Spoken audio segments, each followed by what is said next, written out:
Welcome to the Bears on Tap Offensive Line Film Room, bringing you all 22 views and breakdowns on the Chicago Bears offensive line. Presented by Quentin Q.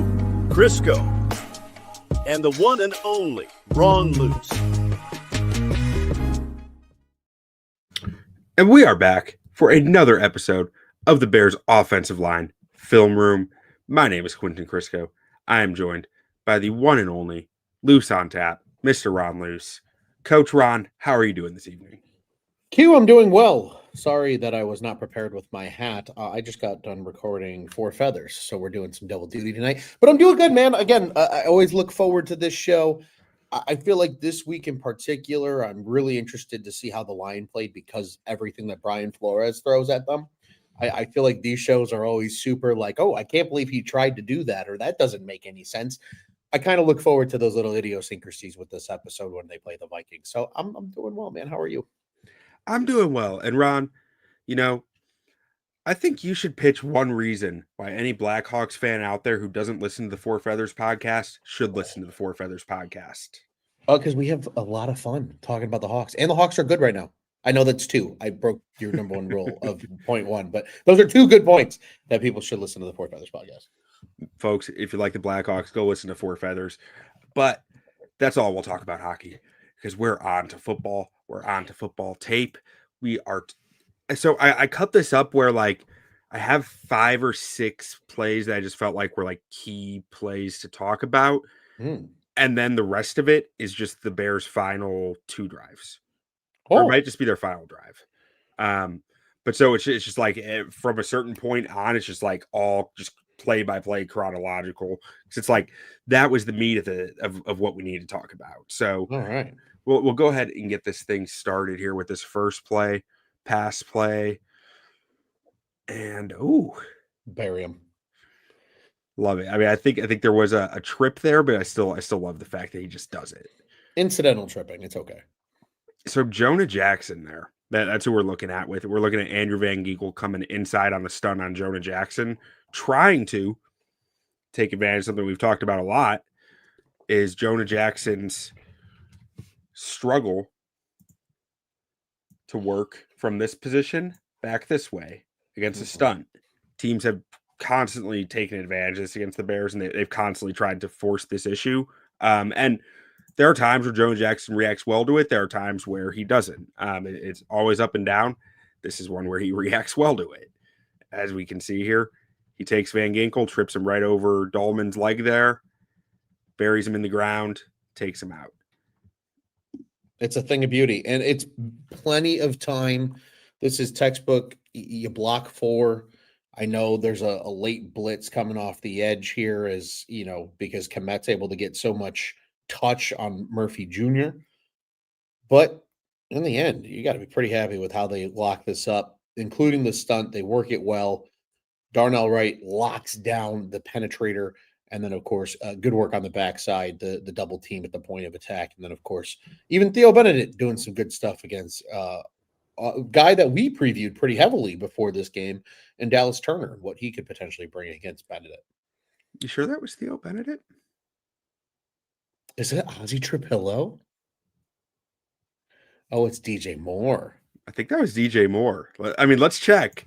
But on that glance, I think that was DJ Moore against Dallas Turner. That's electric. Okay, that was just on the chip. That was just on the chip. Yeah, okay. I was like, I thought I saw him at least a little bit. Okay. That makes but this is, all this is the world. I was like, Dallas Turner is really a bust if he's not beating that. I'll tell you what, though. I mean, that's a hell of a chip, though, from DJ Moore. Yeah. Yeah, Bennett does just enough here to give Caleb time. And this was one of the overthrows. And this is one where, like, the O-line has no responsibility for this overthrow. This is all on the quarterback. It's not like there was anyone really laboring in on him. Theo was kind of coming in there, but, like, that ball is gone before there's any real impact from that. Definitely. Thing of beauty, though, Q.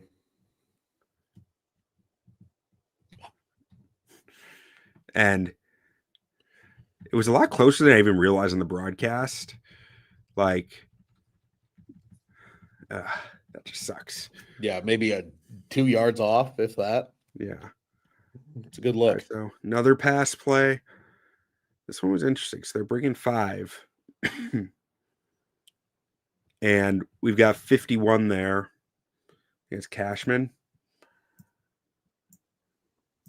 Looping a little delayed around, or I'm sorry, not. He's looping, I believe, inside of Benedet there. Mhm. I think it's inside of Benedet. We'll see. No, it's outside. Okay. And I thought Cole Kmet was coming across here to maybe. Mhm. I thought part of his job might have been to grab him, or grab anyone that's coming through there, but no. I mean, he whips his head around pretty quick as a check down here. Yeah. We end up with Cashman impacting the throw speed a little here, and then Dallas Turner on Durham Smythe over here also gets a little impact on the throw, I think. You got to love the amount of confidence though that Ben Johnson has in tight ends going against DNs one-on-one. Yeah, there's a lot of trust there. But I mean, you just look at Caleb's feet. Like he didn't have time to step into this really. Yeah. He rushed it at this. Yeah. Sometimes defense is going to win, man.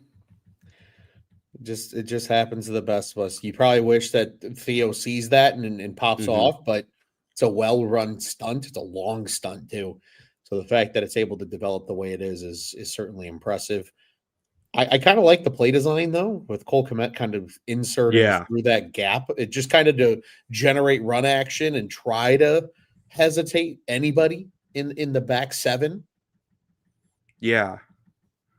I like it. It's interesting, but sometimes defense wins, man. So, would you not knock Theo here for not picking that up?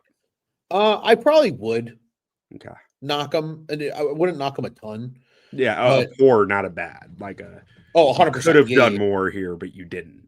Yeah, exactly. I think he's got to try to keep his head up. He gets really buried. Now, again, there's elements to it that we don't know, right? Who's the identification on Cashman? What is the protection? Is it full slide right? Because if it is, Benedet's probably not expecting anything coming back the other way.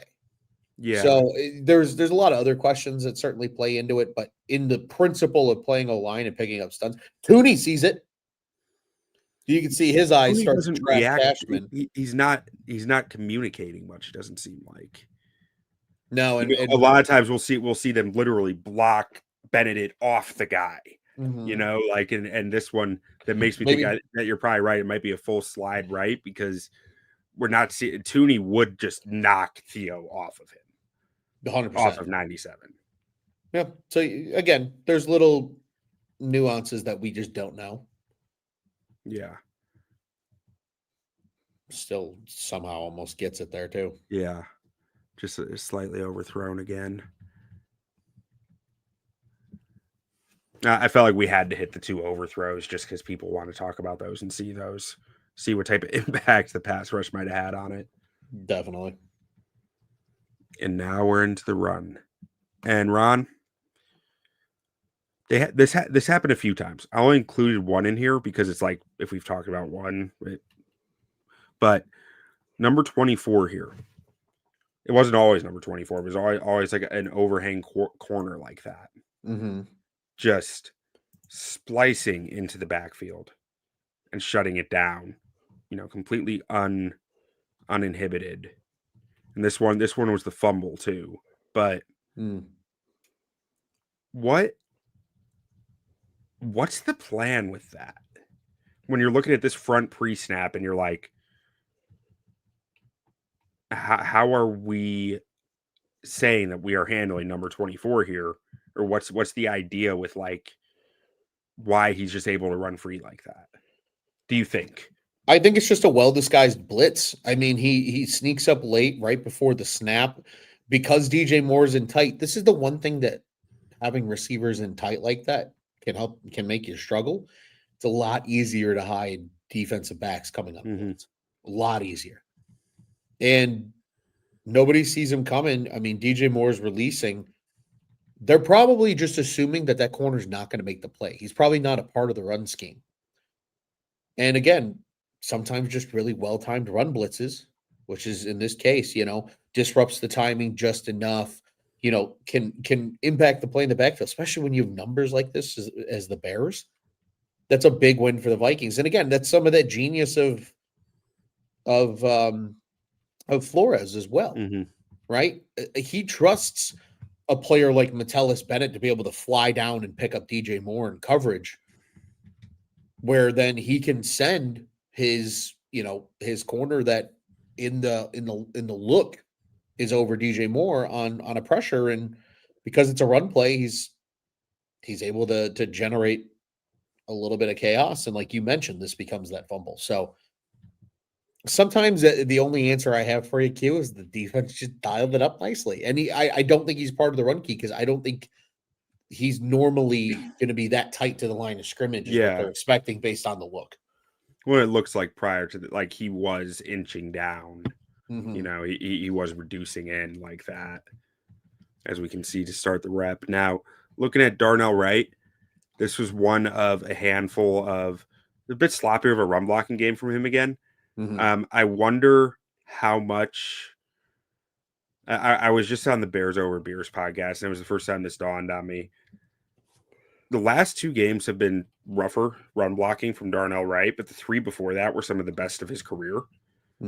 I wonder if teams are finding the answers to beating him with the bad arm and fully taking advantage of it now, because maybe I think that there are, like, he plays essentially one-handed on some of these because of that bad right arm, and he gets like he's just really relying on being able to plant that outside leg and essentially torque with his left arm the guy out, and the guy seems pretty prepared for it. I think that is some of what's happening with Wright right now, and we see even if this handoff happens, number 61 is kind of taking away the primary run lane. 100%. And I think too, it's just they're saying, hey, you know what? Attack his gap and we'll take the coin flip that the run's not getting outside of him to that side. Just be there in case a play can be made. And then it's seemingly what they're doing. And it's smart, right? You attack player weaknesses. That's certainly one that people are noticing right now, is how ginger that right arm is in comparison to his left. Yeah. And so it looks like Swift from the corner, he kind of gets a little extra shimmy in there, trying to shake the corner before he gets the ball. And I think that's what leads to the fumble here. Yeah. Great hustle by Rome Odunze. Great hustle by Rome Odunze to go fall on that thing. And I think the Bears actually converted after that. They did. Which because Rome, it was getting used to. It was the big deep post to Rome that got almost all of it back. Yeah, still getting some used to having an offense that can answer that, have a response to that big of a negative. Yeah, it's strange, Q. I'm right there with you, man. Ron, what would you call this motion from Cole Kmet?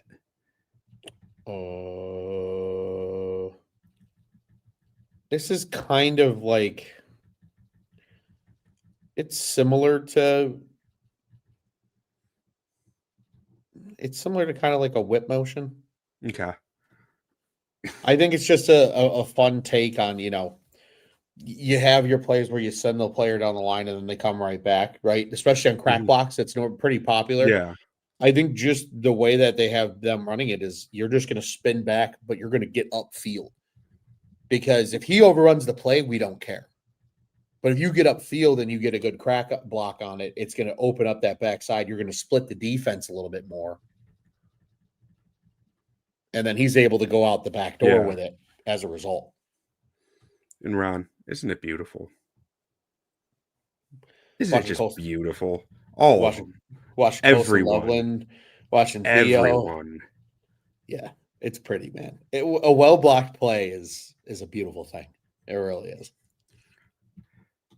Everyone crushed this one. The Bears have gotten pretty good at this concept of just like creating that cutback wall.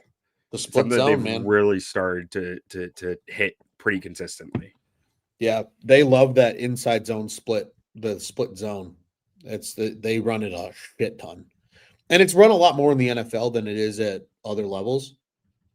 But oh man, when you run it well, it's a thing of beauty because it can Yeah. hit quick. It's a quick hitter, and no matter what the look is on defense, blitzes, things like that, like you're really able to nullify a lot of things because of how it hits. Yeah, they crushed it on this one, and they ran it a handful of times this game with some good success. All right, now we got a toss play. Oh, this is the DJ Moore toss. Jonah Jackson just like brings down the hammer of Thor on this defensive tackle and just like makes him start. It just takes him down, or not all the way down, but like I just love the action of just like, oh, I'm just gonna smash down on your shoulder pads, and you're going down because of it. Because I'm Jonah Jackson, I'm big and strong as shit. Yeah, I mean, this is when you really get to see him and like Darnell Wright show off their strength as maulers. It's just that type of stuff to seal the wall back a little bit and just get him out in space. And I mean, this thing's setting up nicely. Good block from Luther Burden as well. Ron, reason I included this play is aside from the Jonah Jackson thing there, what is Darnell Wright doing right here? I don't know. Do you know? Like, do you have any theory as to why he's pointing like that? I think he's telling DJ Moore that he sees a cutback. Okay. Almost encouraging him maybe to cut it back. What you mean, like behind right? Mm-hmm. Okay. That would make sense. I was like, I wasn't sure because both hands were out. If he was like asking DJ to yell something, like which way he's going or something. But... Maybe that could be. That's actually not a bad guess. Because again, like communication in the NFL is a whole nother level higher than it is in like college and high school. Like, you know, he wants to get an idea where he's going so he can set up his blocks. Maybe he is asking like, hey, just shout left, right. You know what I mean? Like, let me know when you're going. That way I can adjust my block accordingly. And yeah, because he kind of ends up in no man's land. He does kind of end up in no man's land. I think a part of it is also that because initially Wright is kind of pointing left. I'm wondering if he's trying to encourage him maybe go inside. Yeah. Because I mean, hey, because then he's able to pick up on Harrison Smith. Yeah, he's able to pick up on Harrison Smith. You've got Dalman kind of coming back, and he's maybe able to clean something up on Cashman. Yeah. Maybe again, maybe it's not a touchdown, but maybe it's a couple more yards than him doing what he does here and ultimately running into two of his own guys. Okay. DJ Moore's vision out of the backfield always interests me when it comes to like picking running lanes. Yeah, he hasn't run the hash, Ron. No, he's not a running back. All right, so we got another run play here. Man, I'll tell you what. They had some just teach tape combo blocks in this game, including Jonah Jackson and Drew Dalman right here. Like, Jackson just dents the shit out of this nose tackle, first of all. Body blows, body blows, body blows. Like, he just stalemates the guy. And then goes out and gets the linebacker. It's beautiful. I wish Swift would have followed it, but I can't complain too much about Swift. He's been really good about his choices lately. So, like, it's not like this is a recurring thing, but there is a nice lane right there that he doesn't follow. Yeah, I think there's an Eric Bieniemy difference in terms of how he's been picking run lanes. I'm sure that's something that they worked on and really studied with him more.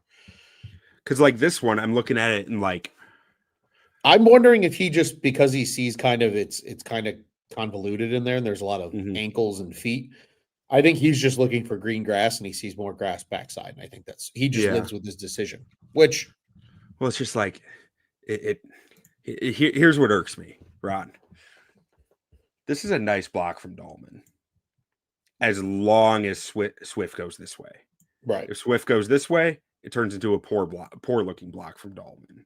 And like, so that's where like, because I'm still giving Dalman a good grade on this play. But I mean, Dalman's guy makes the tackle in the backfield, you know? You could also make the argument that maybe Dalman takes a bad aiming point. So when Jackson really gets a good push, he almost overtakes him too far. Again, it's all fluid, right? It's really hard sometimes because you're like, well, a little thing here, a little thing there. And that's a tough way for that block to hit there too, especially you got, Thuney falling on the play. And so there's some other things that certainly play into it where you almost wonder, like, because they also, just because he gets them turned, he doesn't get a lot of forward, they don't get a lot of movement upfield on the combo. So I haven't watched for Benedet or Thuney yet. I've watched the other three, and graded the other three. So I didn't even notice that on the backside of this. This is a trend with Benedet. He's so strong because he just dives. Just him putting Thuney in the dirt. Thuney's like, what it's the a hell are you trend. doing, man? Like, look at him. He punches him in the ribs right here. Like, he's just firing off the ball, and Thuney's just like, oh shit. And that happens sometimes, man. That's line play. Like, sometimes you just fall. It happens. Yeah. Yeah. It's kind of funny to watch because Thuney just gets launched. Yeah. Nice job from Wright on this play. I think Wright does a really nice job of defining the run lane there, despite the one-armed nature of doing it. He's just so strong, man. It's crazy. It's like he's a freaking ox. But okay, we'll get to the next one here. Touchdown play. And this is Jonah Jackson definitely is one to watch on this play. Right here. And I think Komet is the other bowler. Yeah. We'll double check on that. I know Jackson is worth watching here because Jackson brings some serious pop on this pole. It's a thing of beauty. Just yeah, and Komet just opens that thing wide. It's beautifully executed. This is a beautiful counter H block if I've ever seen one, man. Like, this is it. This is 100% it. Yeah. And talk about what a weird, goofy formation, too, having Ozzy Trapello on the line and then outside inside of him off the line. Yeah. It's kind of wild. They're like, hey, we're going to just seal off that backside end. We're going to seal off the backside, I guess in this case would be a 5 technique. And they're like, we're just down, down, down, down. In theory, if we get the look we want, we got 2 for 2. And if we bring a pop, there's your hole, and it's 6 points. And this thing's run to it. Oh, this looks so good, man. When you say down, down, down, that's just like down, down, down. We're creating that lane while he comes and pops this out, and he comes and blows it open. It's either double or down, man. That's counter tray, counter H principles in general. Russ Grimm, 1992 or whatever. Post-playing career as an O-line coach, doing some videos. Counter tray, it's all if you're not pulling, you're double or you're down. Heck of a job by Loveland too. So good. The way the tight ends block in this offense is one of my favorite things ever. I was thinking about this earlier today. I was like, my draft profile ceiling comp for Colson Loveland was George Kittle, and I'm feeling real good about that right now. Yeah, man. Because the blocking's working, and he's showing the athletic traits that Kittle shows. Like, I am very excited about what Colson Loveland's future looks like. Completely agree. All right, we get some nasty from Brian Flores here. Weird sicko stuff. Yeah. So we got manned up over here. Yep. And then I think, let's see, I started drawing before I knew exactly what it was. The 2 backers come. Woo. Kind of a mall blitz of sorts. A mall blitz. A mall cross. Is there anything one should know about what that means? So Maul is Mike and Will, linebacker, is what it stands for. Okay. So, and they're cross blitz. So that's a Maul blitz is what it's called. MAWL, Maul. Just like if you ever hear a Saw blitz, that's the Sam and the Will. Okay. So that's how that gets drawn up. And we did see some moments like this. We saw the Ravens do this with Roquan and Kyle Hamilton. Yes. And that was, I mean, honestly, because you don't think of Kyle Hamilton as a linebacker, it was like, oh shit, we did not expect that. And it got the Bears, running back and Joe Thuney mixed up. I think it was Swift and Thuney. Swift went where Thuney was supposed to go. Thuney went where Thuney was supposed to go, and it left a free runner wide open. This one they picked up a lot cleaner than that, though. 100%. And I mean, it still creates a little bit of dirt in front of Caleb, but overall, a very admirable job picking this up. Yeah, this is just sicko nasty shit, man. This is the Andrew Van Ginkel difference. This is why he was my baddest man, because that dude is. Yeah. I mean, look at him. He's 12 yards off the ball in coverage. Yeah. Crazy. And I bet you any amount of money, the next play that would happen after this, because I don't recall from the game, he's probably coming under pressure off the edge. Probably. Weird sicko shit that Brian Flores does, man. It's fun. Oh, and so Jackson was a little slow to his guy here. He kind of clotheslines him, though. Yeah, as long as it doesn't get called, we're okay. It didn't. There were a few incidents. They were letting him play in this game. I will say they were letting them play in the trenches. Thank goodness. We like it. We like it when it gets a little nasty down there, unless it's egregious. If it's egregious, then call it. But and this is an O-line show, but we need to talk this through. We need to talk this whole thing through, because like this is high level blitz processing. Like this is like veteran level blitz processing, where you watch Caleb here. His eyes are to the left. Yep. He's looking at Van Ginkel, and then he whips his eyes around to see who's coming, and that's at what, 1.25, 1.26. Yep. Ball is out on this, like he is starting his throwing motion at 2. Just like that is the anti-Justin Fields that we like. With Justin Fields was trigger. What are you waiting for?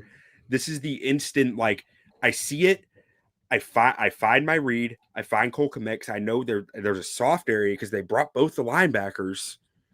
We're soft over the middle, and I'm trusting Kmet to hit his spot, and that guy's just not going to follow him. Who's on like literally on top of Kmet right there.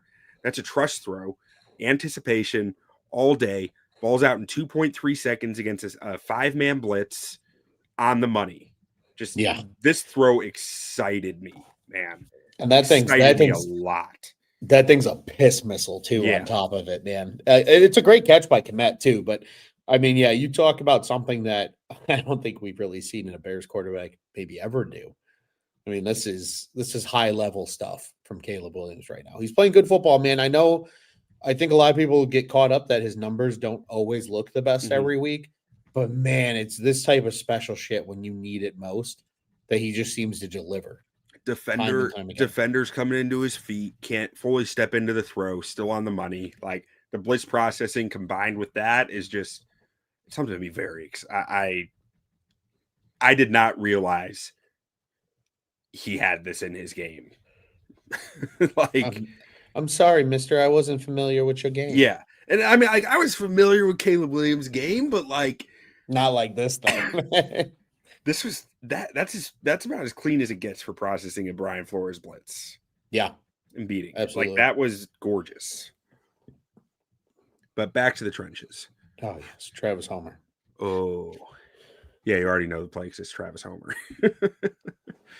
This Jonah Jackson he's trying to snatch trap number 61 and just he doesn't get it. Tries again, doesn't get it. Next thing you know, he's 5 yards behind the line of scrimmage, and it is blowing up this run. Yeah, this is a hell of a play by that's Redmond, right? Even though he face masks the living shit out of Travis Homer. I remember this play live because that face mask is brutal. Yeah. But I mean, that's just like you said. I mean, it's good that it's Jonah Jackson. You have a plan and what you want to try and do, but when you got a good football player on the other side and he just wins on the rep, this is what happens. I think the same thing might have happened week 1. Jonah has one other rep like this year where he's trying like hell to snatch trap a guy and it's just not working. Yep. And I think it might have been against the Vikings. I don't know if it was Redmond or not, but it would make sense if it was. And it was just Redmond's I a got you monster, again. man. I still can't believe how much weight he's added since college. Like he went to the UFL for a year and added a ton of weight. Because he was small coming out of Oklahoma. Like at the Senior Bowl, it was like, man, that guy's quick and has some burst, but like he can't be more than like 280.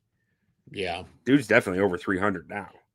For sure. Oh yeah, he's a large human being. That's an absolute nightmare to block. But yeah, I mean, so that Jackson miss kind of just blows this whole thing up because I think everyone else was in decent position at least. Mm-hmm. Which sucks on 3rd and 5, you know. Yeah, it makes that it made the play call feel questionable in the moment, but then you look back at the film and you go, well, maybe something's there if they're able to get outside, but that's a tough rep for Jackson.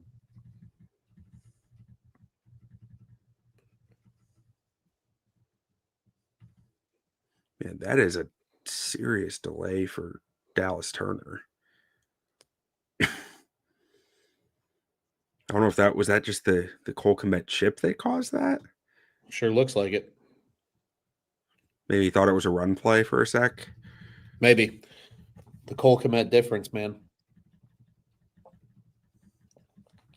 I don't know why I had this one in here. Oh, I think this was one that I had in just for the throw. Selfishly, just for. There were a couple, man. There were a couple where I was just like, I have to include this because that throw. Like there were two or three. We've already seen one of them, and like the protection holds up nicely here. Yeah, no, absolutely. Everyone does a nice job across the board, especially it's like Thuney there, or is that? Yeah, I think that's Thuney keeping stuff together there on 55. I think that's DeAndre Swift. Oh, is it? Yeah, you're right. That is Swift. Okay, Swift. DeAndre's had himself an excellent blocking year. Yeah, he had a few rough moments in this game, but like I've been impressed with him overall this season. That is a really nice pickup from him. He's been putting in the work, man. There's a reason that it's a friendly offense to the offensive line. Tight ends chipping, receivers chipping, running backs getting involved in protection, tight ends taking on D ends. Like this is a common theme, and there's a reason that Ben Johnson is revered for being offensive line friendly. But yeah, this throw is just so gross. The layering of it, like he has to get this over Van Ginkel. Can't leave it anywhere where Van Ginkel can get high enough to touch it. Mm-hmm.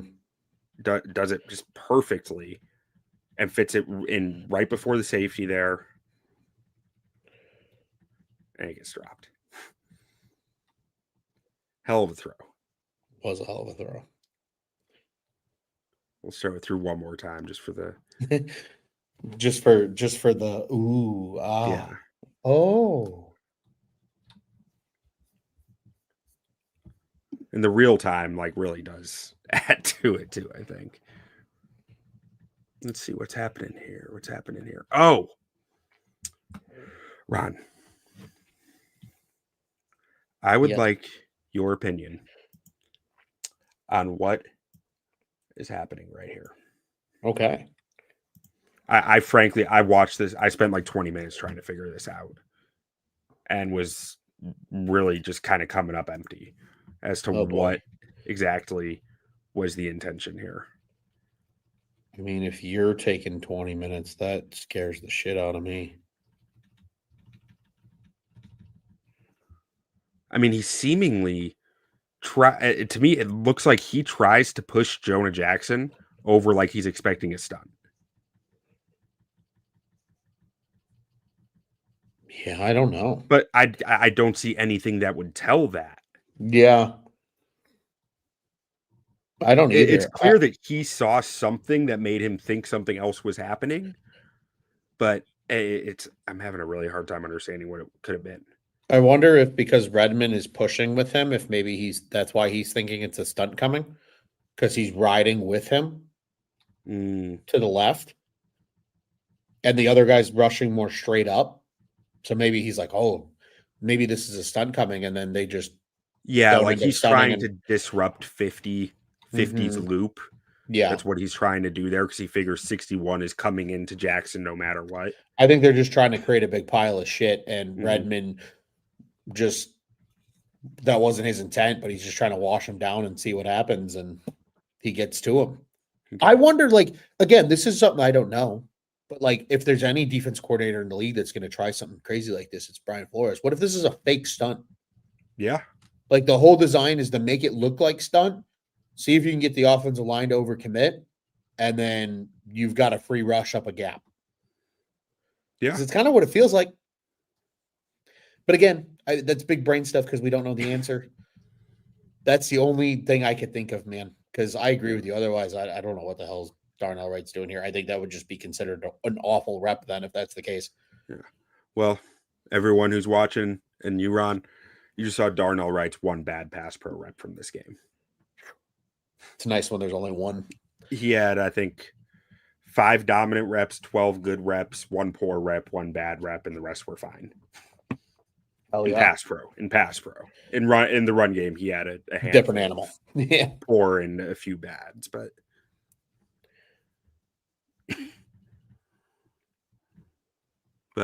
Greased up, deaf guy. how did Homie end up on the ground? Number 50. Oh, Jonah Jackson finishes him with a trip over Dalman, I think. And then the greased up deaf guy doing greased up deaf guy things. Oh, yeah. Did you see that the Pittsburgh Steelers signed a player to their practice squad? To be greased up deaf guy. To be greased up deaf guy? Did you see the video of it? Yes. That guy fumbled every single time. Every single time. Which might be that they might have told him to fumble it as soon as someone swats it, but like, I don't know. I hope that's not telling, like, us laughing at it and telling him what's about to happen. But I just hope so freaking desperately that they try to contain him and they simply can't. Because it's becoming a trend. Like, it's a trend I want to see every weekend. Yeah. I don't panic when plays break down because I think, like, wow. Even times I think he's dead to rights. He's not. It's unbelievable. Okay, so this is the first sack. Yeah. This is the first sack. And I think this is on Caleb or play design more than anything. Let's see this again. I mean, Benedet does get a little beep here, but like, I mean, I think we're nitpicking at this point. There needs to be an answer by now. Yeah, Caleb needs to get the ball out to somewhere, and there's not really anything there. So like this, I put this on play design, or like more on Lester Wiltfong over at WCG. He does sack watch every week, and his one for plays like this is just called sacks happen. This is a sacks happen play, I think. This is a coverage sack. They scheme it up beautifully. You only have to bring 4, so you're able to drop 7. And 3 of the players are in checkdowns. Yeah, like, I mean, you could say hit him out here, but I still feel like that's pretty risky. It's a tough I feel like this guy's lurking on it and will at least probably break it up, might be able to do a little more than that. I agree with good friend of ours, Lester. Sacks happen, man. Yeah. Nothing's open. Good job, defense. You won. This is the second sack of the game. Maybe. So Maybe. Jonah gets beat here, clearly. I think the guy crosses his face. No, he doesn't cross his face. He just gets on that outside shoulder, and Zach or Joe Redmond had a hell of a game. He's a good player. He is a very good player. You've spoken very highly of him. Jonah is very dependent on jump sets. Yeah. And he's very good at jump sets. Sure. But with as dependent as he is, guys predict it and time it up at times, and this is just one of those. See, Redmond is ready for it, takes his hands away. You don't have your hands, you can't block. And he's not Jonah is not as fleet of foot as some offensive guards who can keep running their feet in that moment. And even then, like he needs to lunge his shoulders forward. If he like the second his hands are out of play, it's tough. Yeah. But Caleb does avoid it. How does Benedet end up like that? Benedet was in a butt block when I was about to keep going. So I just had to see. Okay, so there was a stun over there. Just a good old butt block. Yep, just box him out. Okay, it works. And this played right into what the Vikings wanted. I think they wanted Caleb to escape the pocket. Yeah, because Van Ginkel for a lot of this game, for most of the first half, whoever was going up against Darnell Wright was conserving energy and spying. There was almost a feeling in the pass rush of don't waste your energy going against Darnell Wright. Conserve it for when you're going to get a good matchup. Mm-hmm. And if Caleb gets out of the pocket to track him down. Like this, Van Ginkel was just waiting for that. Yep. So those were the 2 sacks. One on sacks happen, another on Jonah Jackson, I'd say. Yeah. And this is one of those, again, Darnell Wright, outside shoulder. Redmond again, man. He was the most disruptive player for the Vikings in this game by far. So Darnell, I don't think I have a ton of them on here. Darnell Wright did kick Jalen Redmond's ass a fair amount in this game. Sure, like that happens a lot. He had some very dominant reps against him, but this was not one of them. Nope. And again, I think this might be the shoulder, like the bad arm. He's trying to swing around and get that left arm in position to cut off. Yep. And sometimes you're just going to get beat. Yeah.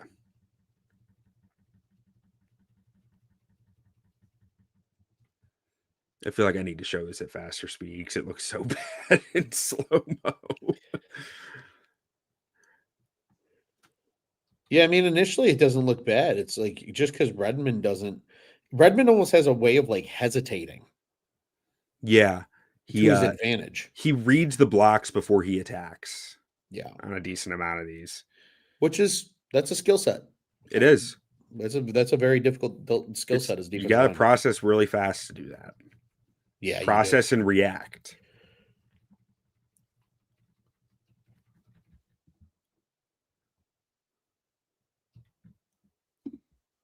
All right, so this one, let's see what we're working with. Got what was that blitz called again, Ron? Mike Will Maul blitz? A little maul action. Looks like we got another one right here. I don't know what you would call it when it's like the safety coming down, but it's the same. It's the same. It's a cross blitz nonetheless. Maybe we'll call it the fall blitz, the free safety will blitz. There we go. I don't know. I don't know if that's a real term. I'm just making shit up. Are there real terms and not real terms, Ron? Not really when you think about it. There's not. Every coach calls stuff different. Like they call 100%. What they want to call it. Yeah, they call it what they want to call it. There's certain terminologies that are pretty universally used. I love seeing some of those Twitter battles of like people like, no, it's this, no, it's this, no, they're the same thing. Yeah, they're just called 2 different names. Like it's like dialect. Call it. It's like I call it a loop-de-loo, you call it a circle. Like, what's the difference? It's just like the freaking pop soda argument. It's the same thing. Yeah. You're describing the same thing, just 2 different names for it. It happens. So I want to give Drew Dalman some serious props on this game. His anchor was working overtime in this game. Heck yeah. He shut down this number 50 multiple times on a straight bull rush. This wasn't even one of the better efforts of it. Like he had somewhere he straight up stalemated him, and Drew Dalman was an animal in this game. Mm-hmm.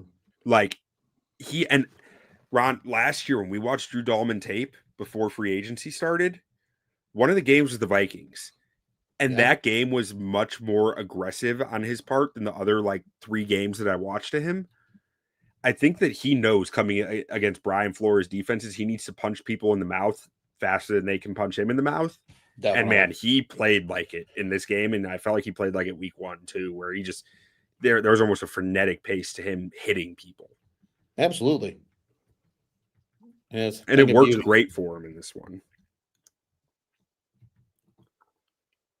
Oh, is this the drop?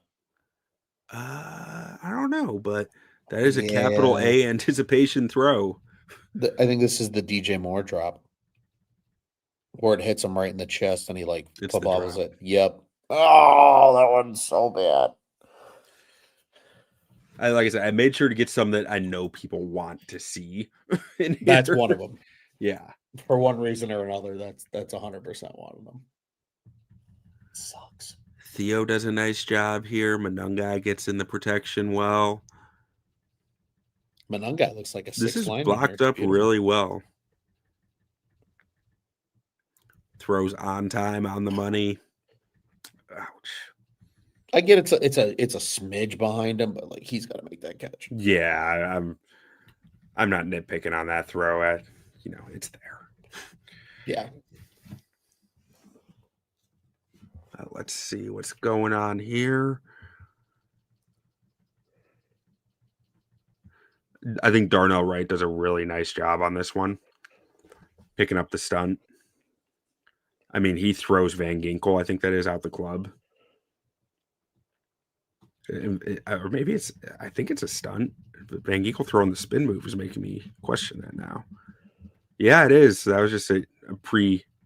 He had that planned, but he just tosses Van Ginkel all the way to Dalman here. Oh yeah, he ragdolled Van Ginkel a few times in this game. And then Manungai, beautiful there.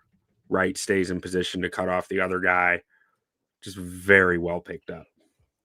Yeah, this is a thing of beauty. And even though Theo Benedet initially kind of almost overruns his block, does enough to get a piece. And look at Loveland.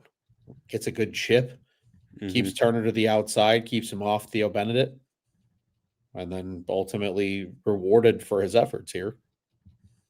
Yeah. Yeah, Theo does almost overrun that. Like I said, I hadn't graded Theo yet, so I'm not as in tune with Theo or Thuney in these clips as I am with the other three. I feel like every time I watch Ben Johnson's offense, the way I look at it, he's so big on layers to everything. Layers in the run blocking and zone, layers in the pass game. This is a layers play. The hesitation and the chip from Loveland allows all the guys that are going to bail, which we know is a Brian Flores thing, to bail. And it's either you're all going to take the deep routes and it's going to leave out Loveland underneath, or somebody's going to bite on something's over the top open. As we start to see, I think it's Luther Burden starting to run the in over the top. So it's so impressive to watch from this angle and see how things evolve. Because, there was nobody within 10 yards of Loveland when he catches this football. Does Burden? I think is he throwing up a mail? Oh no, he's not. Okay, it was just the light on the helmet. I was like, is he throwing his hand up too? No, but no, it was just the light on the helmet.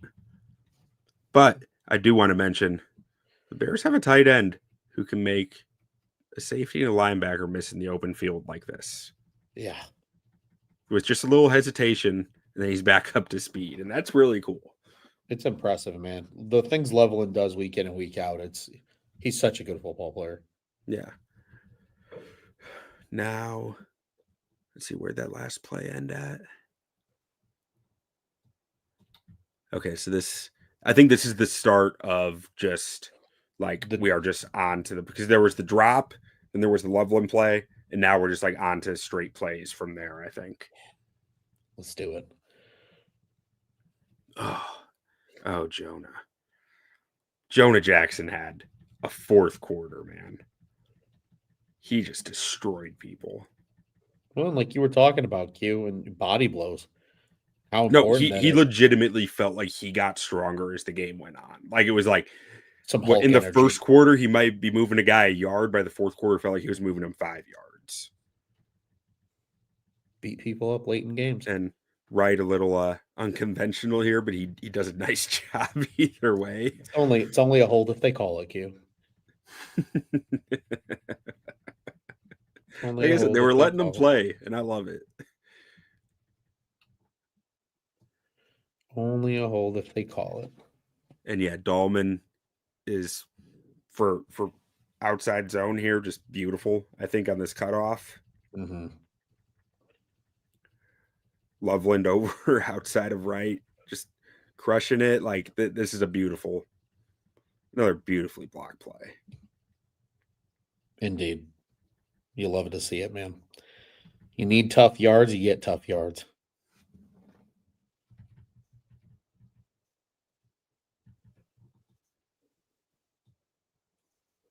This is a tough ask of Durham Smythe here. Yeah, it is. Hey, I'm for it though. Nice job by Benedet there to cut that off. And man, Thuney and Dalman are just working this beautifully on the nose up to the backer. That is, again, that's teach tape. The way their knees are just like in lockstep right there. That second step, like Thuney's right leg aligned right behind Dalman's left leg there. That's teach. That is as good as you get on a combo block. Get hip to hip. That is about as good as it's gonna get, man. And it Opens up the shows in their hash. result there. Like they just bury that guy, and Dalman gets up to that backer. Opens up the hash, and again, just that's a tough ask from Smythe, man. Yeah. I would probably argue if I'm Smythe, I want him to hit with his head on the inside, knowing where the run lane is. Yeah. That way, if you bounce off him, at least you're bouncing off and your butt, you have your butt to the hole. Yeah. But again, a tough ask of a tight end with a safety crashing down like that. Especially like Durham Smythe's not the biggest guy in the world. He's a pretty technical blocker, but he's not like the biggest guy in the world.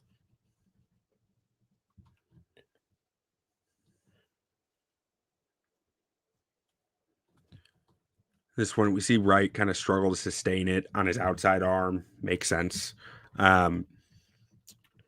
Jackson gets in nice initially, but then just gets kind of swam right there, like ripped in a rip swim move on him.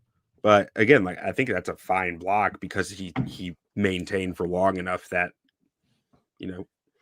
Munungai's getting at least like 4 yards here off that. Yeah, it's a lot of lean from Jonah, but I agree. You're gonna live with that at the end of the day.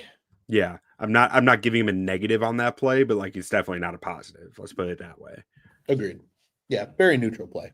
You did your job. Yeah. Loveland actually gets punched in the mouth a little here, but I like how he reacts to it. Like he still holds his ground. And then tries to finish the guy. Heck yeah. There's a lot of run blocking for the last part of it because that's all the Bears did at the end of the game. I love good run blocking, man. I'm never upset about that. We see Jonah kind of overset outside here on the cutoff. Again, it's Redmond. Redmond was just shooting those gaps on the cutoff blocks. He was trying to get upfield on them. Mm-hmm. If he saw a cutoff block coming, he was going, I'm going vertical then. Yep, go vertical and get the O-line hands off you. And he does a nice job consistently in this game.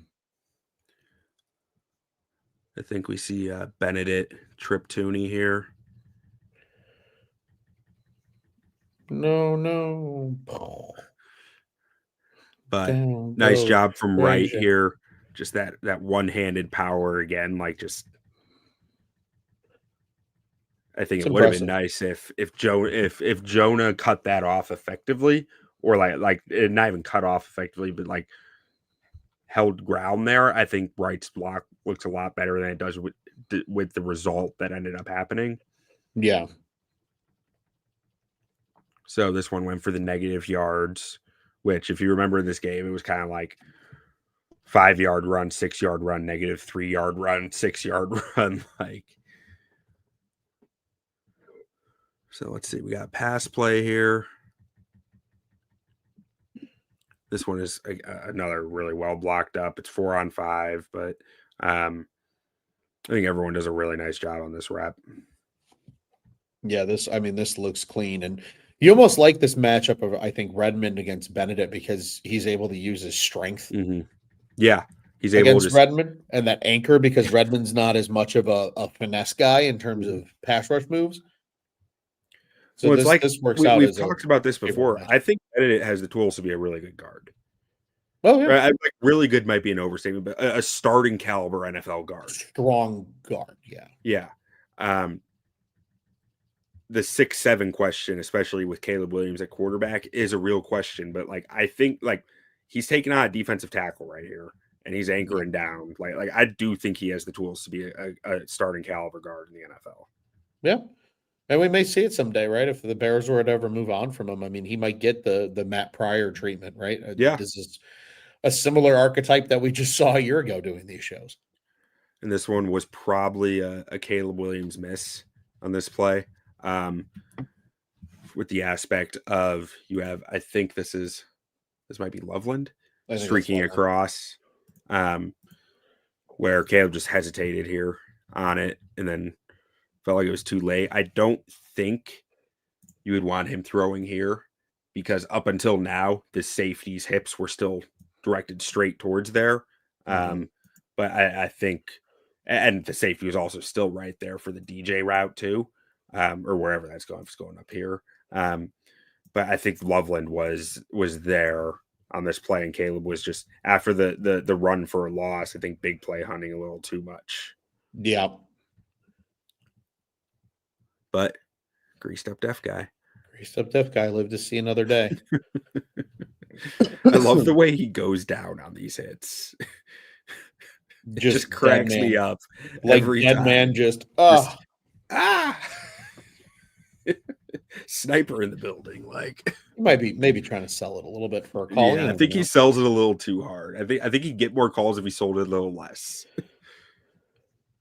Oh, Ron, this is beautiful. This is gorgeous. Oh yeah. They sell this so well. You know who's one of the best screen guards in the league? Joe Thuney. Yeah. This guy does it better than anybody else. It was an Andy Heck technique. I remember watching a video on this, and it's you got to still pass set the guy, right? You got to make it convincing. Mm-hmm. And if you become uncovered, you got to get up to get flat and get out. And this is beautifully done by Thuney. He doesn't get too far downfield where it sells screen. Well, even when I was watching, I was like, maybe Dalman is lingering a little, but then I see it, and I'm like, or Jackson. I mean, maybe Jackson's a little behind. And I see it. It's like, oh, Jackson gets the comeback guy. Like he's the rat cutting kill off from behind. Yeah, he's the rat kill. That's literally the terminology that Andy Heck uses. Yeah, Andy Heck uses that term. He's the rat kill. So his entire job is when the guys come rushing up field and then they retreat because that's how they're coached in the NFL. Like good D linemen retreat. You're the rat kill guy. You just got to get in the way and make sure that they're not able to cut it off from behind. And that's what Jonah Jackson's doing here. That's the rat kill.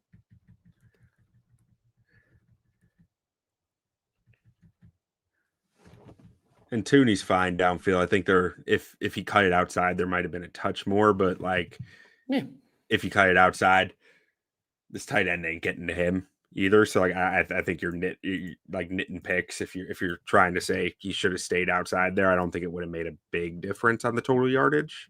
Nah. Still take it though. It's a good looking screen. Oh, absolutely. Like I said, I was really happy with the way they sold it. Yeah, and like you were saying, with them actually setting the guys in front of them makes a big difference. Oh, 100%. You have to. Otherwise, good defensive linemen are going to sniff out a screen every single time, unless you set them well.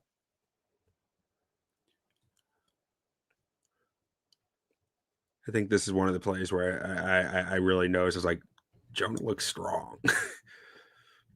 Dude's a brute.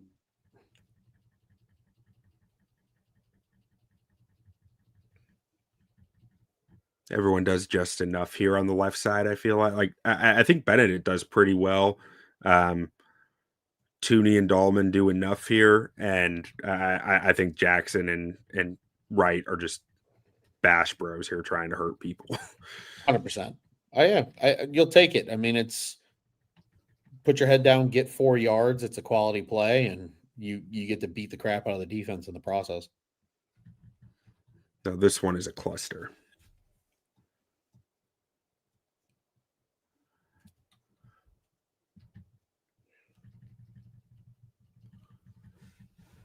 So Benedet goes down on this. I think that's what opens it all up. Which gets tripped up, stumbles over Thuney some here. And that's really what kills the concept. Because otherwise, I do think it does look to me like you have a bit of a lane coming through right here. It's tight. Yeah. But there is something. But because Benedet went down, it just that backside end is just able to get right into the run lane. Yeah, what they're trying to do here, they're just trying to wall it off on the backside. And because Benedet gets tripped, it just throws the wall off. Dalman gets knocked out of position a little bit too. If that wall is cleaner on the backside, I agree with you. You maybe have an opportunity for a two-way go here with Thuney, or right off of his ass inside. Yeah. To maybe get something. I mean, it's tough. Again, sometimes the defense is going to win. Let's see here. This is the last one. And this is this is my favorite play of the game. Yeah. Just Jonah Jackson, Darnell Wright, just big on big. Just bringing it to him. Like that, that pop from Wright to start it off is just like that's a fuck you punch right there. Like I love when I see a guy get that much horizontal movement on a combo block on the punch. Just like, it means your placement was perfect. You're right on that hip, right? And you brought some serious pop to it. Like that guy probably has a hip stinger going into the next morning. Oh, for sure. That hurts like hell. Yeah. You're bumping a 300-pound man over an entire gap. Yeah. And then you just watch the push from Jackson after it too. It's gorgeous. Watch it. He's kind of re-leverages and drives, just pile drives with that shoulder. That is the gotta have it play. That is the big moment. That is the Ben Johnson looked at them before this play. I don't remember if I doubt there was a timeout. Ben Johnson probably didn't look at them, but from the sideline, Ben Johnson looked at him and said, "We're going behind you, fellas. You got to open this up." Yeah, well, I mean, by golly, they do. This is right after the Duvernay return, so they're getting that offense in the huddle, and I bet you Johnson walked in there and looked at those two and went, "We're running behind you. We got to have it here. Yeah, just get us comfortably in the field goal range, and get us 6-7, and we're good." And they answered. Man, I was thrilled watching this play back. Yeah, this is beautiful. Just fuck you, football. Yeah, and Durham Smythe with the lead block too. Good, and that's a great lead block. Yeah. Move right, hit right. That's pretty. Made the running back's job so easy here. Oh, not to take away from Swift. Swift brings some attitude to the pop too, but brings some extra juice at the end. Yeah. I also love how much that the O-line and tight ends like finish with the play. They blocked to God and took out Dalman, according to Scott. Let's see it. They sure did. Dalman's down on the ground. But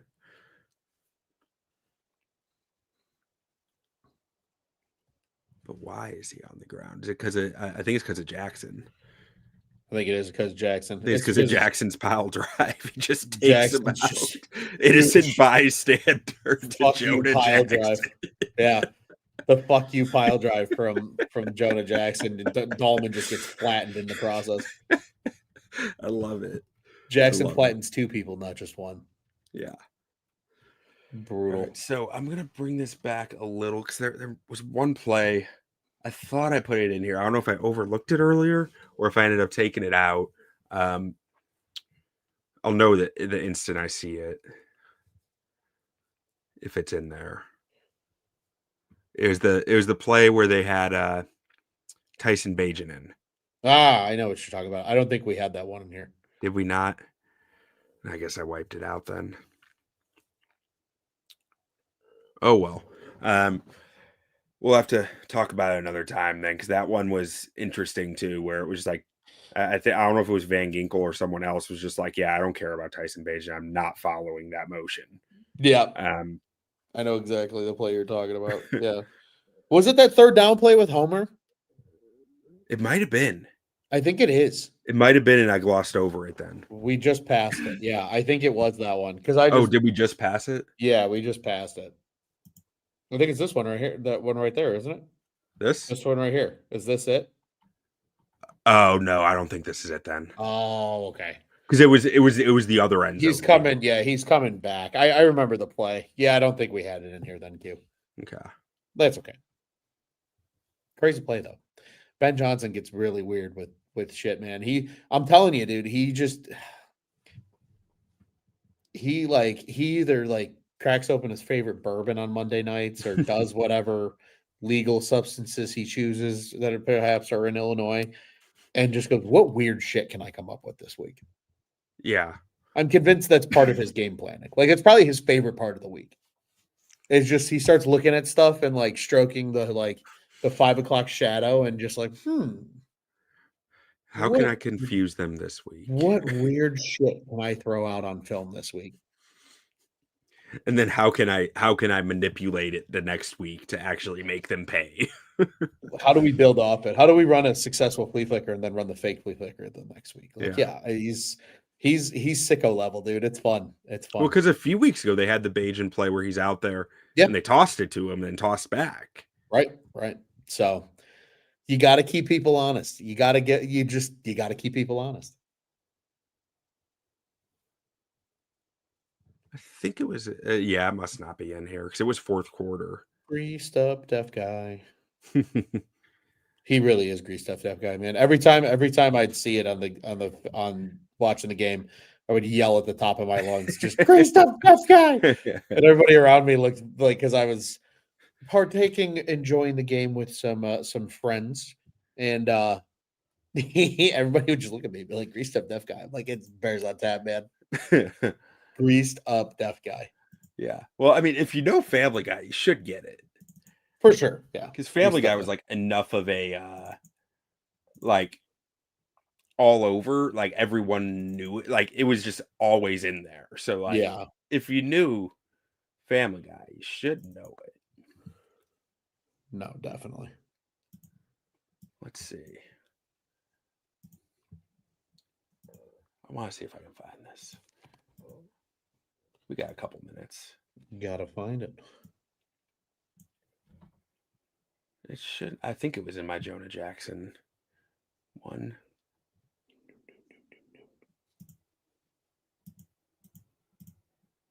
Make it go super fast. No. If it's not in Jonah Jackson, I think it's in Drew Dalman. So. No. The watching it fast is kind of fun. I know.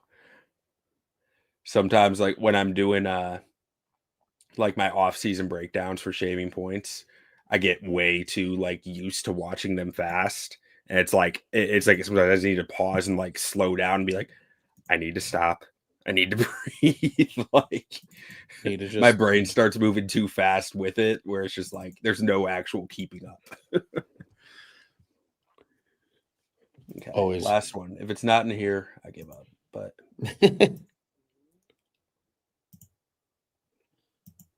2.0 speed. Yeah. No.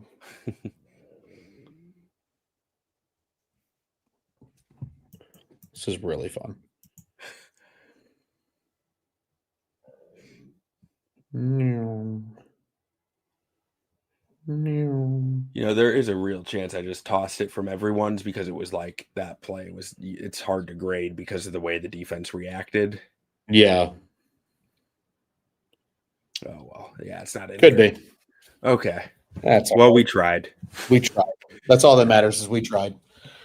Ron, any final thoughts the Bears O line from this game? The Bears O line is fun to watch. They're a good unit. The Bears are fun to watch. They're a good football team. I'm just excited for this Sunday's game against the Pittsburgh Steelers, man. I'm ready. Likewise, man. It's going to be a real test for the Bears O line. Definitely. The Steelers front is as much of like, I'm not sure there is another defensive line in the NFL that has more ass kickers on it. Yeah. From just a one-on-one standpoint, this guy can kick your ass.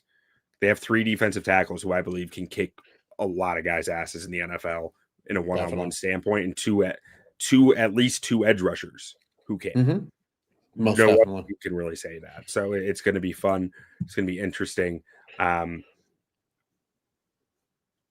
Theo's got to fight. Theo's just got to fight everybody. That's how he has to survive, is just trying to punch the shit out of people, I think. Definitely. I'm right there with you, man. It's going to be a fun game to watch and see how they adapt and react accordingly. But Ron, why don't we close this thing out the way we always do, and we will get back to everyone on Sunday. Bear down, baby. Bear down, guys.